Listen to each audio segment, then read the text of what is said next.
I was born and raised in California and relocated up here to the Northwest about 20 years ago. I've always had a heart for service, and I think where things really started to come into focus was when I almost lost my life a few years ago. I suffered some critical injuries that landed me in the ICU for a long time. This was during COVID. And during COVID, one of the things that happened when people were in the hospital is they separated patients that were really sick from their family members. So people that were in the hospital really needing their in-person supports, they weren't getting it. We were all alone, with the exception of the hospital social worker.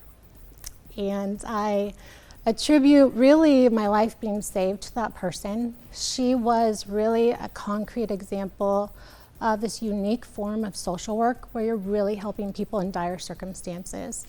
And I didn't feel alone anymore. I felt supported. Not only was she doing mental health counseling for myself and my family, but she was also this fierce advocate for the treatment that I was going to need to recover. So when I was out of the woods, I decided that is exactly what I want to do. So I began pursuing this master's in social work. I did a ton of research and found the best program that was available online that focused on clinical mental health, and that was Fordham University in New York City. And it's typically a 3-year program to get your master's in social work, and I pestered admissions to let me fast track it and do the degree in 16 months and just go double full time so that I could get here faster. It was a lot of work, but it was worth it. In my last year of college, they placed me in an internship.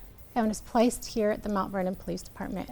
Coming into this internship, I had several assumptions, and I assumed that officers would use us a lot just for mental health crisis. And we would go into a situation, we would de-escalate, and we would be out and no longer involved. It didn't take long to realize that I was being afforded an opportunity to utilize all of my skills. There's a vast array of things that we are doing, and realizing that within a few short weeks really sold me on this unique experience of serving within a police department. Had I stayed within hospital social work, I think it would have been very rewarding. It would have been very limiting to one type of care. And I cannot think of another profession in the social work field where I'm utilizing all of my skills all the time, all at once. It's been a real joy to work on the Mount Vernon Police Department. It's a great culture, a healthy culture here. And we've got so many different departments that are working together and get along really well. And I feel like the police department has just opened their arms to social workers. It's a marriage, if you will. It's a beautiful relationship where we're really trying to help law enforcement, and they're really trying to help us and help others succeed.